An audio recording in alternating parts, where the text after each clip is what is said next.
नमस्कार, मैं विनोद चार जीएसवीटी क्लासेज में आपका स्वागत करता हूं। आज हम बात करते हैं कक्षा 9 समकालीन भारत और उसमें उसका जो पहला पार्ट है भारत आकार एवं स्थिति, इसकी बात करते हैं।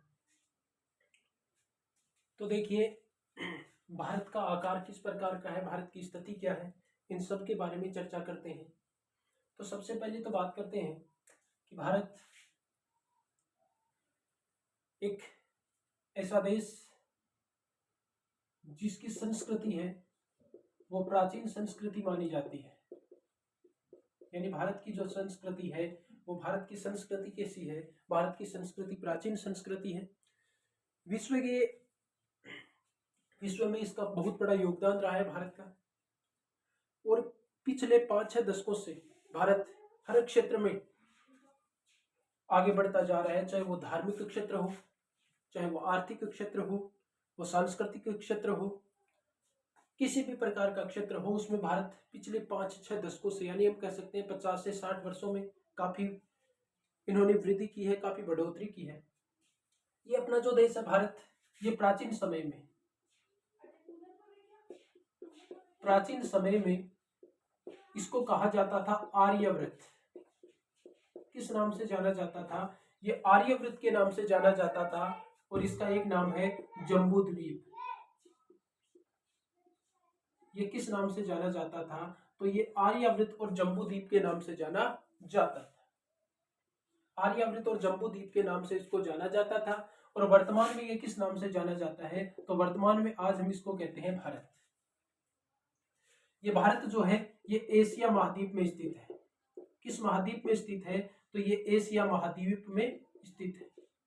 एशिया महाद्वीप में स्थित है, और एशिया महाद्वीप में ये स्थित है, और एशिया महाद्वीप में इसको हम एक जो भारत देश है उसको उपमहाद्वीप भी कह सकते हैं, उपमहाद्वीप भी कह सकते हैं, क्योंकि ये इस लोकेशन में, इस स्थिति में बसा हुआ है, इस स्थिति में बसा हुआ है कि ये एशिया में अपनी एक अपना विशिष्ट स्थान रखता है। इसकी जो सीमाएं हैं वो सीमाएं इस प्रकार की हैं, इसकी सीमाएं इस प्रकार की हैं कि इसके समान अन्य जो देश हैं उसकी सीमाएं नहीं है। और यही कारण है कि अपने देश हिंदुस्तान भारत के नाम पर एक महासागर है जिसका नाम रखा गया है। इसकी जो सीमाएं हैं उनकी विशेषताओं के कारण, उनकी अलग पहचान के कारण उस महासागर का नाम भी हिंद महासागर रखा गया है।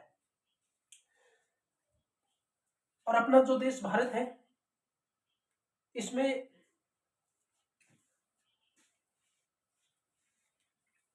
अलग अलग जो प्रदेश है उनकी अलग अलग विशेषताएं हैं, अलग अलग स्थितियां हैं।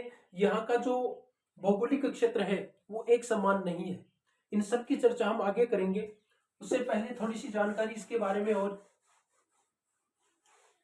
तो भारत है, ये अपना भारत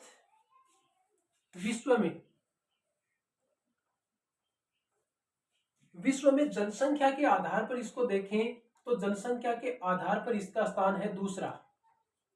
जनसंख्या के आधार पर इसका कौन सा स्थान है? दूसरा स्थान है। और क्षेत्रफल के आधार पर इसको देखें तो क्षेत्रफल के आधार पर इसका 7वां स्थान है। यानी भारत जनसंख्या के हिसाब से देखें तो विश्व का दूसरा बड़ा देश है, और क्षेत्रफल के हिसाब से देखें तो क्षेत्रफल के हिसाब से ये दुनिया का 7वां बड़ा देश, ये 7वां बड़ा देश है। ये विश्व का जो मानचित्र है, विश्व का जो मानचित्र है, या हम कह सकते हैं कि ग्लोब, जैसे मान लो ये मैंने बना दिया ग्लोब,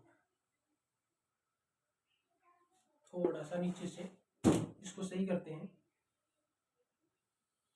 चलो मान लीजिए ये ग्लोब है, और ये जो ग्लोब है इसमें ये दिशा है उत्तर, ये है दक्षिण, ये है पूर्व, और ये है पश्चिम।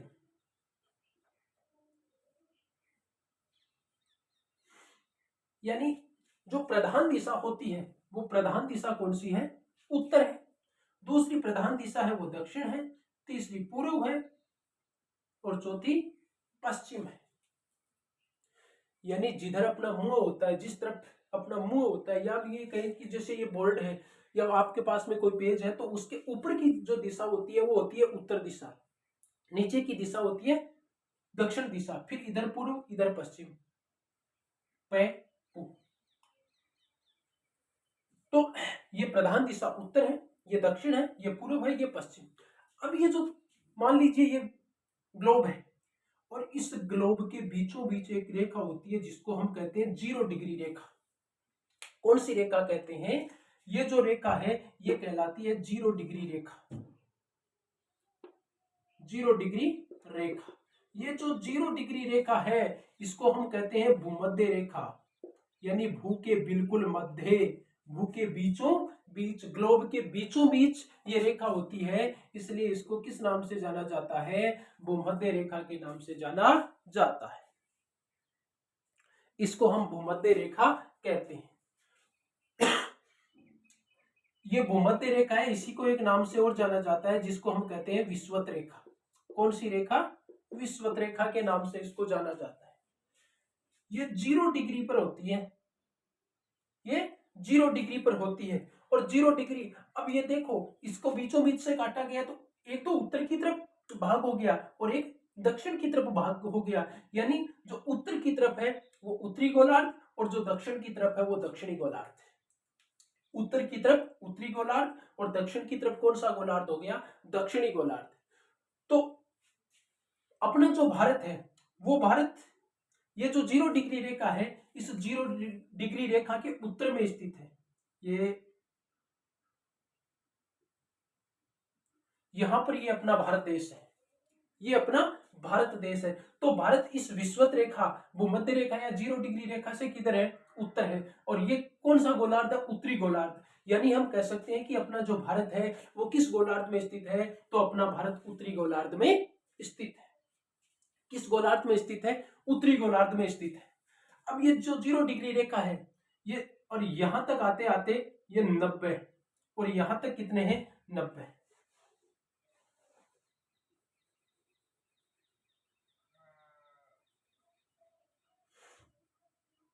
ये 90 डिग्री और ये 90 डिग्री,